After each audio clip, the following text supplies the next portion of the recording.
કાળઝાળ ગરમીની શરૂઆત તો થઈ ગઈ છે, પરંતુ તેની વચ્ચે કમોસમી વરસાદ, જી હા, માવઠાની શક્યતા જે છે તે વ્યક્ત કરવામાં આવી હતી, તેવામાં દાહોદ જિલ્લામાં કમોસમી વરસાદ થઈ રહ્યો છે અને તે પણ કરાની સાથે વરસાદ અહીં વરસી રહ્યો છે। ગરમીથી રાહત મળી છે અને કરા સાથે વરસાદ પડતા ખેડૂતો ક્યાંક ચિંતિત જોવા મળી રહ્યા છે। હેમલ પંચાલ આ અંગે વધુ માહિતી આપી રહ્યા છે। હેમલ, જણાવશો શું વધુ વિગતો? અંકિત, ભર ઉનાળે વરસાદી માહોલ સર્જાયો છે। દાહોદના લીમડી, મીરાખેડી, વરોડ સહિતનો જે વિસ્તાર છે ત્યાં બાજુ બરફના કરા સાથે કમોસમી વરસાદ જે છે વરસી રહ્યો છે। હાલ હમણાં જે અડધો કલાક પહેલા જ લીમડી ગામની અંદર વરસાદ વરસ્યો, જેની અંદર જે ચોમાસા જેવો માહોલ જે છે અત્યારે સર્જાયો છે।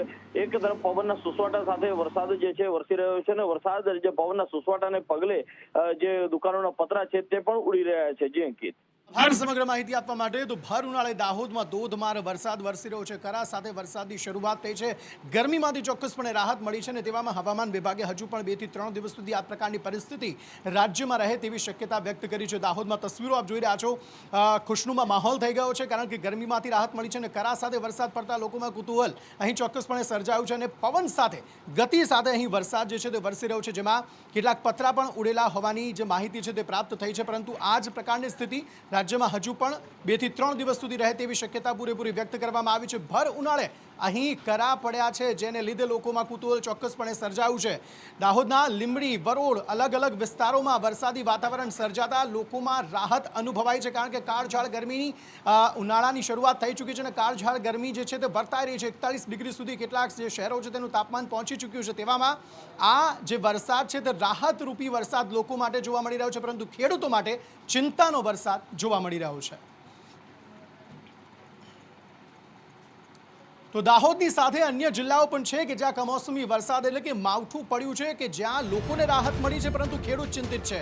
વાત બનાસકાંઠા જિલ્લાની થઈ રહી છે। બનાસકાંઠા જિલ્લામાં પણ કમોસમી વરસાદ વરસ્યો।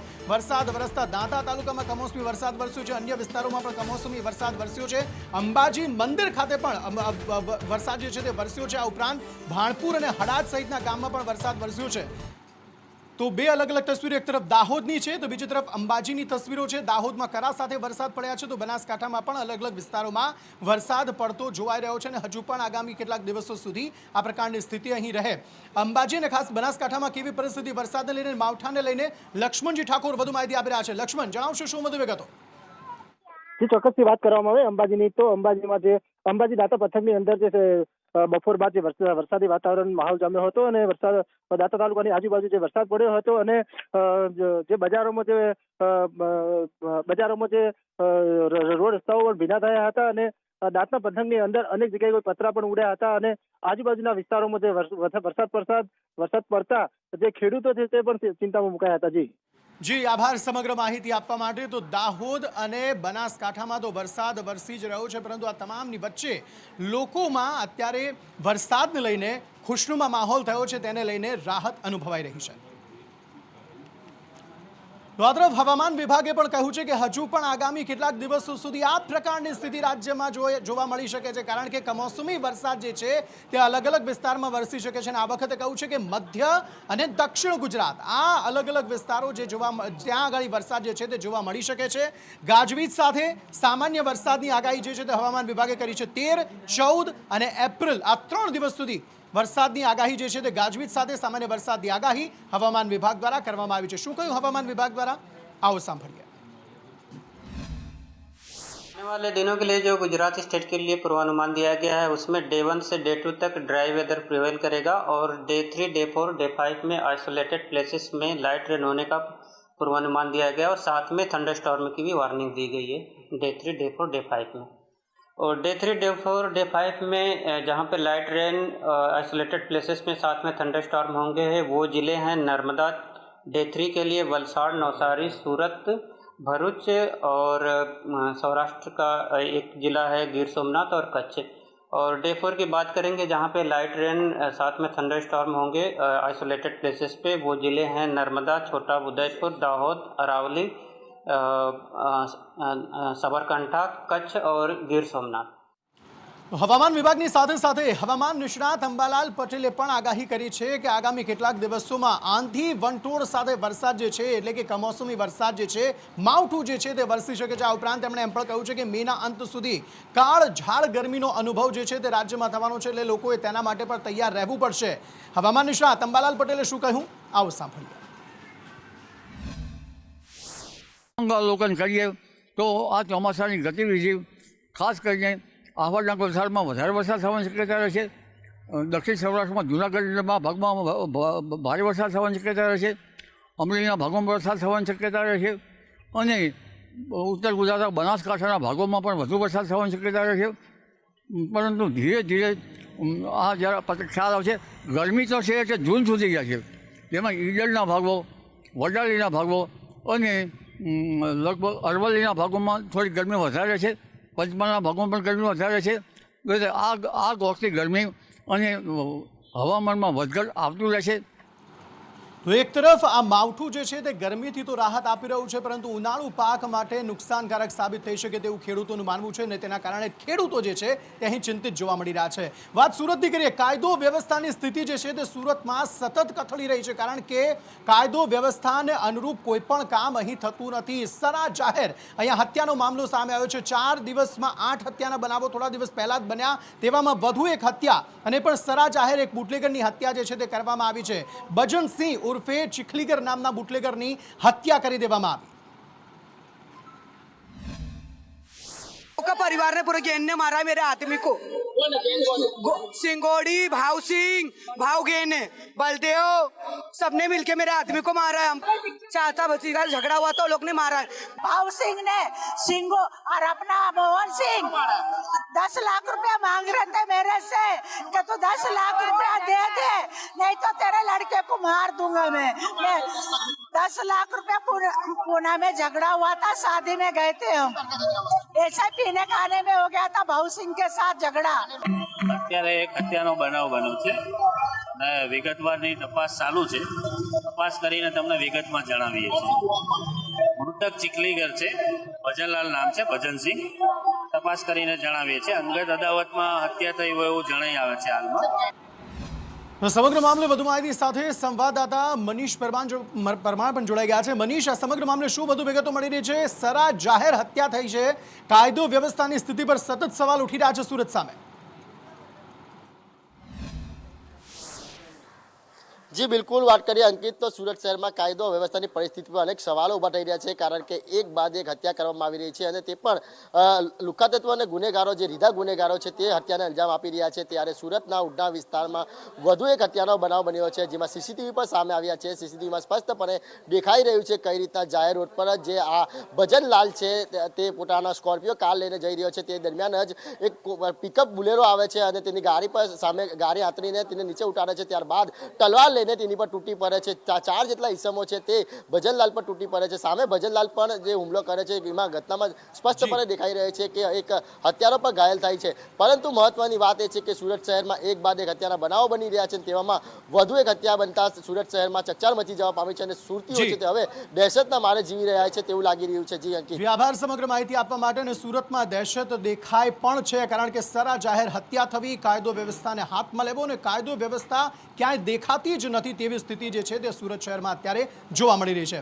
વાત લોકસભા ચૂંટણીની કરીએ। ચૂંટણી છે આગામી સમયમાં અને તેવામાં પક્ષ પલટાનો દોર શરૂ છે। તેવામાં સુરેન્દ્રનગરમાં વધુ એક વખત પક્ષ પલટો કર્યો છે સોમા પટેલે। આખરે શા કારણે, વધુ વિગતો મેળવીએ હિરેન રાવલ પાસેથી। હિરેન, 4 ટર્મ સાંસદ અને 1 ટર્મ ધારાસભ્ય રહી ચૂકેલા શોમાભાઈ ગાંડાભાઈ પટેલ કે તળપદા કોળી સમાજમાંથી આવે છે અને સિનિયર નેતા છે, એમણે કોંગ્રેસમાંથી રાજીનામું આપ્યું છે। એ પ્રકારનો પત્ર શક્તિસિંહ ગોહિલને મોકલી આપ્યો છે। પરંતુ સૌથી મોટો સવાલ એ છે કે શોમાભાઈ પટેલ કોંગ્રેસમાં સક્રિય ક્યારે હતા, કારણ કે રાજ્યસભાની ચૂંટણી વખતે જ્યારે એમણે ધારાસભ્ય પદેથી રાજીનામું આપ્યું હતું અને એ રાજીનામું આપ્યા બાદ તેમણે કોંગ્રેસે સસ્પેન્ડ કર્યા હતા, પછી તે કોઈપણ પાર્ટી સાથે લગભગ જોડાયા નહોતા।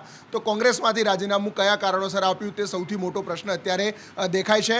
બીજી તરફ સુરેન્દ્રનગરનું રાજકારણ આ લોકસભાની દ્રષ્ટિએ જોઈએ તો લોકસભામાં ચુવાડિયા કોળી સમાજને ભારતીય જનતા પાર્ટીએ ટિકિટ આપી છે અને શોમા પટેલ છે એ તળપદા કોળી સમાજમાંથી આવે છે। કોંગ્રેસે જે ટિકિટ આપી છે એ તળપદા કોળી સમાજમાંથી ઋત્વિક મકવાણાને આપી છે અને એટલા જ માટે 10 દિવસ પહેલાં ઋત્વિક મકવાણાનો હાથ પકડીને શોમાભાઈએ કહ્યું હતું કે ઋત્વિક પટેલને જીતાડવા માટે હું સાથે રહીશ, પરંતુ 10 જ દિવસમાં હવે તેઓ કોંગ્રેસનો સાથ છોડી રહ્યા છે. શોમા પટેલ જો અપક્ષ લડે તો પણ ભાજપને ફાયદો છે અને શોમા પટેલ જો ભાજપ સાથે જોડાય તો પણ ભાજપને ફાયદો છે. એટલે આ ભાજપની જ રણનીતિનો એક ભાગ હોઈ શકે છે. અટલ સરકારને જો પાડવામાં કોઈનો મોટો રોલ હોય તો એ આ શોમા પટેલનો જ એમાં સાંસદ તરીકે ફાળો પણ હતો. જી હિરેન, આભાર સમગ્ર માહિતી આપવા માટે. અને માત્ર સોમા પટેલ કે જેમણે કોંગ્રેસમાંથી રાજીનામું આપ્યું, વધુ એક નેતા જેમણે કોંગ્રેસમાંથી 25 દિવસ પહેલા રાજીનામું આપ્યું હતું ને તેમણે આજે કેસરિયા કરી લીધા છે. રોહન ગુપ્તા કે જેમના રાજીનામા બાદથી ગુજરાતની જે રાજનીતિ છે લોકસભાની ચૂંટણી સમયે વધુ ચર્ચામાં આવી હતી, કારણ કે ત્યારબાદ જ અનેક જે નામો છે તે વધુ સામે આવ્યા. ઉમેદવારી રદ કરવાની વાત આવી, ઉમેદવારી પરત ખેંચી લેવાની, કાર્યકરોમાં રોષ સામે આવ્યો. એટલે ગુજરાતની રાજનીતિને ચરમ પર પહોંચાડવા માટેની જે શરૂઆત થઈ હતી તે રોહન ગુપ્તાના જે ઉમેદવારી પરત ખેંચવાનો મામલો સામે આવ્યો હતો ત્યારથી થઈ હતી. આજે તેમણે વિધિવત રીતે ભારતીય જનતા પાર્ટીનો ખેસ પહેરી લીધો છે. દિલ્હીના મુખ્યાલય ખાતે તેઓ પહોંચ્યા હતા. હરદીપસિંહ પુરીના હસ્તે તેમણે ખેસ પહેરી ભારતીય જનતા પાર્ટીમાં તેઓ જોડાઈ ગયા છે. તેમણે કહ્યું છે કે કોંગ્રેસમાં મહત્વની જવાબદારી સંભાળી હતી, ભારતીય જનતા પાર્ટીમાં પણ જે કંઈ પણ પક્ષ કહેશે તે કામ તેઓ કરશે. આજે મારા પિતાની આખી જે ઘટના થઈ ત્યારે પણ મારા ઉપર એક શંકા, જ્યારે 15 વર્ષથી હું પાર્ટીને બધું આપતો, 5 લાખ વાળી હારવાળી સીટ ઉપર હું લડવા માટે તૈયાર થતો, એક અઠવાડિયાની અંદર હું બધી તૈયારી કરતો, બધા નેતાઓને બધી વાત ખબર હોય, છતાં પણ જો મારા અગેન્સ્ટમાં ષડયંત્ર કરવામાં આવે, જો 15 વર્ષની મહેનત પછી પણ જો મારા ઉપર વિશ્વાસ ના હોય તો નૈતિક અધિકાર નથી કે પાર્ટીમાં રહું. એટલા માટે હાથ હૃદયથી મેં કોંગ્રેસ પાર્ટી છોડી. ત્યારબાદ ખૂબ આત્મમંથન કર્યું 20 દિવસ સુધી. જો પ્લાનિંગવાળી વાત હોત તો મારા માટે કંઈ રોકતું નહોતું કે હું બીજા દિવસે જોઈન કરું નહીં. ખૂબ આત્મમંથન કર્યું, મિત્રો સાથે વાત કરી, અને એક યુવા તરીકે સેવા માટેનું એક માધ્યમ જરૂરી હતું. કોંગ્રેસ પાર્ટીએ જે પ્રકારે 15 વર્ષના મહેનતની સામે મારી ઉપર અવિશ્વાસ કર્યો અને આજે ભાજપાએ મને મોકો આપ્યો છે, એમને હું દિલથી આભાર માનું છું. અને જે પણ કાર્યકર્તા તરીકે કોઈ અપેક્ષા નથી. તમે જાણો છો 15 વર્ષથી સત્તાવીના ગુજરાતમાં કામ કર્યું છે. જે પણ કામ આપશે દિલથી એ કામને નિભાવશું જવાબદારી. ભારતીય જનતા પાર્ટીમાં જોડાયા છે.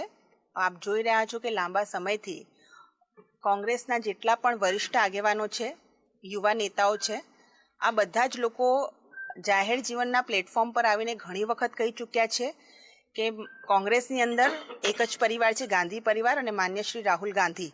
ફક્ત એમને જે પસંદ પડે અને રાહુલ ગાંધીજીને જે વારે વારે યુવા નેતા કરીને લોન્ચ અને રિલોન્ચ કરીને બસ એમની અંદર જ જેણે દેશ સ્વીકારવા તૈયાર નથી, એના માટે જ આખો ભગીરથ પ્રયાસ કરવામાં આવી રહ્યો છે. એનાથી લોકો કંટાળી ગયા છે. ગુજરાતમાં ચૂંટણીનો માહોલ જામ્યો છે, પરંતુ ગુજરાતમાં એક મુદ્દો પણ છેલ્લા કેટલાક દિવસોથી ચગી રહ્યો છે. તે છે રૂપાલાનો વિરોધ. જ્યાં પરસોત્તમ રૂપાલા રાજકોટથી ઉમેદવારી કરી રહ્યા છે ભારતીય જનતા પાર્ટીની, પરંતુ તેમનો વિરોધ સમગ્ર રાજ્યમાં અત્યારે જોવા મળી રહ્યો છે. કરજણ હોય, કાલાવડ હોય, અમદાવાદ હોય, મહીસાગર હોય, મહેસાણા હોય કે પછી બનાસકાંઠા, ભાવનગર, ઊંઝા, તમામ જગ્યાએ જે ક્ષત્રિય સમાજ જે છે તે પૂરજોશમાં વિરોધ કરતું જોવા મળી રહ્યું છે. કેટલાક ગામોમાં બેનરો પણ લાગ્યા છે. ભારતીય જનતા પાર્ટીના ઉમેદવાર હોય કે પછી કાર્યકર્તાઓ હોય તેમને પ્રવેશ ન કરવો, અને તે પણ લખાયું છે કે જ્યાં સુધી પરસોત્તમ રૂપાલાની ઉમેદવારી રદ ન થાય ત્યાં સુધી કોઈએ પણ પ્રચાર કરવા માટે ગામમાં પ્રવેશવું નહીં, ગલીમાં પ્રવેશવું નહીં. સોસાયટીની બહાર પણ કેટલીક જગ્યાએ આ પ્રકારના પોસ્ટર બેનરો જે છે તે લગાવવામાં આવ્યા છે. ક્યાંક જલદ વિરોધ પણ થઈ રહ્યો છે, ક્યાંક સૂત્રોચ્ચાર પણ કરવામાં આવી રહ્યા છે, તો ક્યાંક ઉમેદવારી રદ કરવી જ પડશે તેવી માંગ સાથે ક્ષત્રિય સમાજ જે છે તે અત્યારે રોષ દેખાડતો જે છે તે જોવા મળી રહ્યો છે. વધુ માહિતી મેળવીએ સંજય ચૌધરી પાસેથી. સંજય, જે પ્રમાણે રૂપાલાએ નિવેદન આપ્યું અને એ ત્યારબાદ ક્ષત્રિય સમાજમાં એક ભયંકર રોષ વ્યાપી નીકળ્યો. શરૂઆતમાં એવું હતું કે રોષ બાદ ટિકિટ રદ કરવાની માંગ કરવામાં આવી હતી, પરંતુ થોડી વિચારણા બેઠકો થઈ, તેમ છતાં પણ આ રૂપાલાની ટિકિટ રદ ન થવાના વલણને જોતા હવે આ વિરોધ છે એ ગામડે ગામડે પહોંચ્યો છે. દરેક જગ્યાએથી સમાચાર એ પ્રમાણેના પ્રાપ્ત થઈ રહ્યા છે કે હવે પહેલાં તો રૂપાલાનો વિરોધ થતો હતો, પરંતુ હવે સમગ્ર ભાજપનો વિરોધ થયો છે. ભાજપના કાર્યકર્તાઓને ગામમાં ના પ્રવેશવું અથવા તો પોતાના વિસ્તારની અંદર પ્રચાર કરવા ના આવે એવા બેનર લગાવવામાં આવી રહ્યા છે. ઠેર ઠેર કેટલીક જગ્યાઓ ઉપર પરસોત્તમ રૂપાલાના પુતળાના દહન પણ કરવામાં આવે છે. લોકોની એક જ માંગ છે ક્ષત્રિય સમાજની કે રૂપાલાની ટિકિટ કોઈ પણ ભોગે રદ કરવામાં આવે. બીજી તરફ રૂપાલા તરફથી જાહેરાત કરવામાં આવી છે કે તેઓ રાજકોટથી 16 તારીખે ઉમેદવારી પત્ર ભરશે અને પત્ર ભર્યા પહેલાં જાહેર સભા કરશે. એક સભા અને એક રેલી સ્વરૂપે જઈને ઉમેદવારી ફોર્મ ભરશે. ઠેર ઠેર વિરોધ છતાં પણ ભાજપ છે એ મક્કમ છે રૂપાલાને રાજકોટ સીટ પરથી લડાવવા માટે. હવે જોવાનું એ રહેશે કે ક્ષત્રિય સમાજ તરફથી જે માંગ કરવામાં આવી રહી છે તેનો સ્વીકાર થાય છે કે નહીં, અને જો ના થાય તો ચૂંટણીના તેના ઉપર શું પરિણામ આવી શકે છે તે ચૂંટણી પરિણામ ઉપરથી સ્પષ્ટ થશે. જી આભાર સમગ્ર માહિતી આપવા માટે. તો ક્ષત્રિય સમાજ જે છે તે માફી ચલાવી લેવાનું નથી અને તેમણે કહ્યું છે કે ઉમેદવારી તો રદ કરવી જ પડશે. અને બીજી તરફ રૂપાલાએ પૂરજોશમાં પ્રચાર પણ શરૂ કર્યો છે. કાર્યકર્તાઓની સાથે તેઓ રાજકોટમાં નીકળી પડ્યા હતા. પરંતુ આ તમામની વચ્ચે આટલા લાંબા સમયથી ક્ષત્રિય સમાજ જે છે તે કહી રહ્યું છે કે ઉમેદવારી રદ કરો અને લડત પણ આપી રહ્યું છે. પરંતુ હવે આ જ સમાજમાં બે ફાંટા પડતા જોવા મળી રહ્યા છે. કારણ કે કેટલાક રાજવીઓ જે છે તે રૂપાલાના સમર્થનમાં આવી ગયા, કેટલાક રાજવીઓ રૂપાલાની સામે પણ ચઢ્યા છે કે તેમણે માફી હવે તેમની ઉમેદવારી રદ થવી જોઈએ તેવું કહી રહ્યા છે. તેવામાં સંકલન સમિતિમાં જ બે ફાંટા પડતા જોવા મળી રહ્યા છે. રૂપાલાની માફીને લઈને અલગ અલગ નિવેદન, એમાં રમજુભા અને કરણસિંહ ચાવડાનું અલગ અલગ નિવેદન સામે આવ્યું. કારણ કે રમજુભાઈએ પહેલાં એવું કહ્યું હતું કે જામ સાહેબે જે પત્ર લખ્યો તે પત્રને લઈને તેમની સાથે વાત કરવામાં આવશે, જ્યારે કરણસિંહ એવું કહી રહ્યા છે કે ના, કોઈની સાથે હવે વાત કરવાની નથી, તેમના જો આશીર્વાદ મળી જાય તો બહુ છે. પુરુષોત્તમ રૂપાલાની ટિકિટ રદ ન થાય ત્યાં સુધી કોઈ પણ અમારા મહાનુભાવ હોય, અમારા રાજકીય આગેવાનો હોય કે કોઈ પણ હોય, એને અમે મળવા જવાના નથી. અમે અત્યારે 14મી તારીખે જે વિશાળ ક્ષત્રિય અસ્મિતા સંમેલન થવા જઈ રહ્યું છે એની તૈયારીમાં વ્યસ્ત છે. સમગ્ર ગુજરાતની જનતા વતીથી વિનંતી કરું છું કે આપ અમને સહયોગ આપો. આપે જે નિવેદન કર્યું હતું કે પુરુષોત્તમ રૂપાલાની માફી આપવા પાત્ર નથી અને લોકશાહીની અંદર તમે મતો જે છે એની તાકાત બતાવી દો. આ તમામની વચ્ચે હવે રૂપાલાની માફી તો માંગી લેવામાં આવી છે રૂપાલાજી દ્વારા, પરંતુ હવે ક્ષત્રિય સમાજ જે છે તે માફ કરવા માટે તૈયાર નથી. કહી રહ્યું છે કે ઉમેદવારી રદ થવી જોઈએ. તેવામાં હવે વીએચપીએ પણ આ મામલામાં ઝંપલાવ્યું છે. રૂપાલા વિવાદમાં વીએચપીએ કહ્યું છે કે રૂપાલાને માફ કરવા જોઈએ, કારણ કે તેમણે 2 વખત માફી પણ માંગી લીધી છે. તો ક્ષત્રિય સમાજ રૂપાલાને માફ કરી દે તેવું વીએચપીનું કહેવું છે.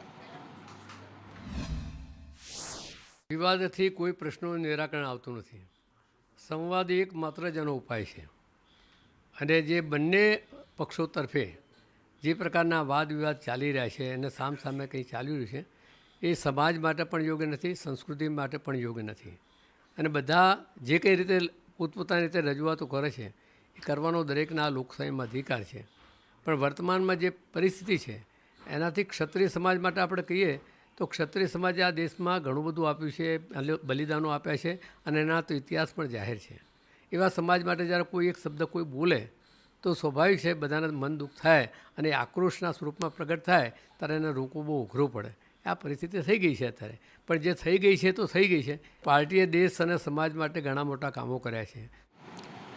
તો રૂપાલાનો જે વિવાદ છે તે અત્યારે રાજ્યમાં સતત ચગી રહ્યો છે અને ક્ષત્રિય સમાજ જે છે તે પોતાની માંગ પર અડગ છે કે ઉમેદવારી રદ થવી જોઈએ. પરંતુ બીજી તરફ જે પ્રમાણે મેં જણાવ્યું કે રાજકોટમાં આજે રૂપાલા જે છે તે ડોર ટુ ડોર પ્રચાર કરવા માટે નીકળ્યા હતા. ઢોલ નગારા સાથે સાંસદ રામ મોકરિયા પણ તેમની સાથે નીકળ્યા હતા અને રામ મોકરિયાનો એક અનોખો અંદાજ આ વખતે જોવા મળ્યો. રૂપાલાની ચૂંટણી પ્રચારમાં મોકરિયા ખુશખુશાલ જોવા મળ્યા. 500ની 100ની નોટોની બંડલ તેમણે કાઢ્યું હતું અને ઢોલી પર જાણે વરસાદ કરતા હોય રૂપિયાનો તે રીતના દ્રશ્યો જે છે તે આજે રાજકોટ ખાતે જોવા મળ્યા હતા.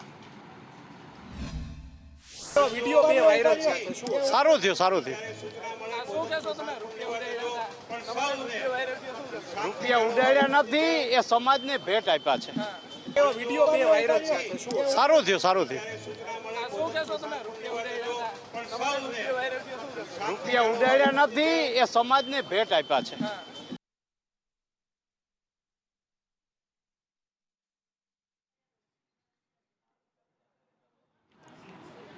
આ તરફ લોકસભાની ચૂંટણીને લઈને બનાસકાંઠામાં 2 મહિલાઓ વચ્ચે જંગ જામેલો છે. ભારતીય જનતા પાર્ટીએ રેખાબેનને ઉમેદવારી કરવા માટે મોકો આપ્યો છે તો કોંગ્રેસ જે છે તે ગેનીબેનના નામ પર આ વખતે ત્યાં ચૂંટણી લડવાની છે ને અનોખી રીતે આ બંને નેતાઓ જે છે તે પ્રચાર કરતા જોવા મળ્યા છે. એક તરફ રેખાબેન શિવના શરણે પહોંચ્યા તો બીજી તરફ ભુવાના શરણે ગેનીબેન ઠાકોર જે છે પહોંચ્યા હતા. બનાસકાંઠામાં કેવી રાજનીતિ જોવા મળવાની છે બંને મહિલા નેતાઓને લઈને અને કોનું પલડું તેમાં ભારે અત્યારે જોવા મળી રહ્યું છે. આઉટપુટ હેડ મનીષ પુરોહિત પાસેથી આ અંગે વધુ વિગતો મેળવીએ. મનીષ. અંકિત, આ દ્રશ્યો છે ને એ જ બનાસકાંઠાની અસલી રાજનીતિની અસલી ચિતાર છે, કારણ કે અહીંના જ લોકો છે એના સેન્સેશનને જોડવા માટે, ખાસ કરીને અહીંની લોકોની સાથે આત્મીયતા જોડવા માટે, પોતાના પણ બતાવવા માટે ભારતીય જનતા પાર્ટીના નેતા હોય કે પછી કોંગ્રેસના નેતા હોય, આ જ પ્રકારની જે છે એ રાજનીતિમાં આપણને દ્રશ્યો જોવા મળતા જ હોય છે. કારણ કે ગેનીબેન જે ભુવાની પાસે ગયા હતા, એમણે મજાકિયા અંદાજમાં એ પણ કહ્યું હતું કે જો ઘરનો ભૂવો હોય તો ગામ બાજુ નારિયેળ ફેંકશે, અને આ જ વાત પ્રધાનમંત્રી નરેન્દ્ર મોદી માટે પણ ભારતીય જનતા પાર્ટીના મોટા નેતાઓ કહેતા હોય છે કે દિલ્હીમાં હવે પ્રધાનમંત્રી મોદી એ ઘરના છે એટલે આપણા બાજુ વિકાસનું નારિયેળ ફેંકે છે, અને આ જ પ્રકારની વાત ગેનીબેને પણ પોતાના પ્રચારમાં કરી છે. બીજી બાજુ રેખા ચૌધરીને લઈને ગેનીબેને ગઈકાલે કહ્યું હતું કે મૂર્તિઓ ગમે તે હોય તો ના ચાલે, વેવાઈના મોઢાને જોઈને આપણે દીકરીનું સગપણ નથી કરતા. એટલે આ વાત જે છે એમણે સીધી રીતે પ્રધાનમંત્રી મોદીને, ખાસ કરીને ઉમેદવાર રેખાબેન છે એમના માટે વાત કરી હતી. પરંતુ રેખાબેન પણ હવે ધીરે ધીરે લોકોની વચ્ચે જઈ રહ્યા છે, એક પછી એક ગામોનો પ્રચાર કરી રહ્યા છે, તમામ એ છેવાડાના ગામો સુધી પણ પહોંચી રહ્યા છે કે જ્યાં લોકોને ભારતીય જનતા પાર્ટી પર વિશ્વાસ મૂકવાની અપીલ કરી રહ્યા છે. સાથે સાથે શિવ મંદિરમાં ગયા, ભગવાન શિવને નમન કર્યા, વંદન કર્યા, અને સાથે સાથે એ વાત પણ કરી કે આ બનાસકાંઠાની દીકરી છું અને દીકરીને તમે આ વખતે મત આપજો, વિકાસના કામો થશે, કારણ કે કામ કોણ કરી શકે છે એ પણ તમે જાણો છો. અંકિત જી મનીષ, આભાર સમગ્ર માહિતી આપવા માટે. ને દેખવાનું રહ્યું કે આ વખતે આ બંને મહિલાઓના જંગમાં કોણ મહિલા એકબીજા પર જે છે તે ભારે પડે છે. સમાચારો તરફ આગળ વાત કરીએ. પ્રચાર પ્રસાર અત્યારે પૂરજોશમાં જોવા મળી રહ્યો છે, ત્યારે પંચમહાલમાં પણ પ્રચાર પ્રસાર થયો, અને અહીં કલોલના ધારાસભ્ય ફતેહસિંહ છે તેમણે તો કહી દીધું કે જે મતદાન મથક છે તે રામ બૂથ છે, જ્યાં તેમણે કહ્યું કે 5 થી ઓછા મત કોંગ્રેસના નીકળે તો તેને રામ બૂથ કહીશું, અને મોટી સંખ્યામાં મતદાન કરવા માટે તેમણે અપીલ પણ કરી છે. તો ભાઈ આ લડાઈ જે છે ને, દરેક ચૂંટણી, વિધાનસભાની, તાલુકાની, જિલ્લાની ચૂંટણીઓ, એ બધી ચૂંટણી હોય છે. આ ચૂંટણી એટલે બૂથની ચૂંટણી છે. આખી કાલોલ વિધાનસભામાં રોમ બૂથ કેટલા કાઢવાના? રોમ બૂથ એટલે 5 વોટથી ઓછા કોંગ્રેસને મળે એ બૂથનું નામ છે રોમ બૂથ. અને એ રોમ બૂથના તમામ કાર્યકર્તાઓને મારે અભિવાદન કરવાનું. અને એટલા માટે મેં તમને જે 10 ઘરની યોજના બતાવી, હવે જેને નથી બનાવી એ વોર્ડ, શહેર અને ગ્રામ્ય બધા કાર્યકર્તા પોતાના નિવાસ સ્થાન, પોતાના બૂથમાં આ 10 ઘરની યોજના બનાવી દે. આગામી દિવસોમાં રામનવમી અને મહાવીર જયંતિની તિથિ આવી રહી છે, તેવામાં આ તિથિ દરમિયાન સુરતમાં કતલખાનાઓ બંધ રાખવા માટેનો નિર્ણય જે છે તે મનપા દ્વારા કરવામાં આવ્યો છે. સુરતમાં તહેવારને લઈને મનપાએ આદેશ કર્યો છે, અને ખાસ એ નોંધ પણ લીધી છે કે આ દિવસો દરમિયાન તમામ જે નોનવેજ વેચનારાઓ હોય તે પોતાની દુકાનો જે છે તે બંધ રાખે, જેના કારણે લોકોની ધાર્મિક લાગણીઓ ન દુભાય. જે નજીકમાં તહેવારો આવી રહ્યા છે, 17 તારીખે રામનવમી છે, 21 તારીખે મહાવીર જયંતિ છે, એ તહેવારને ધ્યાને રાખી અને સુરત મહાનગરપાલિકા દ્વારા આ બંને જગ્યાએ કતલખાના બંધ રાખવામાં આવશે. જે લોકો આ પ્રકારનું જે કતલ છે અન્ય કોઈ જગ્યાએ કરતા જણાશે તો તેની સામે BPMC અને સાથે સાથે પોલીસને સાથે રાખીને પણ ખૂબ જ સખત કાર્યવાહી હાથ ધરવામાં આવશે. અમદાવાદમાં ખાનગી શાળામાં બાળકોને મૂકવાનો ક્રેઝ હવે ધીરે ધીરે ઘટી રહ્યો હોય તેવું લાગી રહ્યું છે. તેના કારણ ઘણા હોઈ શકે કે ખાનગી શાળાઓની મનમાની ઘણી છે, ફીસ પણ ઘણી છે, અને સામે જે મનપા સંચાલિત શાળાઓ છે અથવા તો સરકારી શાળાઓ છે તેમાં સારું શિક્ષણ પણ મળે છે, પૈસા પણ નહિવત હોય છે, ને તેવામાં પોતાના વિદ્યાર્થીઓ, પોતાના બાળકોને સરકારી શાળામાં મૂકવાનો ક્રેઝ હવે લોકોમાં વધી રહ્યો છે. તે આંકડા સામે આવે છે કે ધોરણ 1માં 20,130 એડમિશન આ વખતે સરકારી શાળાઓમાં કન્ફર્મ થયા છે. નિકુલ પટેલ પાસેથી આ અંગે વધુ વિગતો મેળવ્યા. નિકુલ.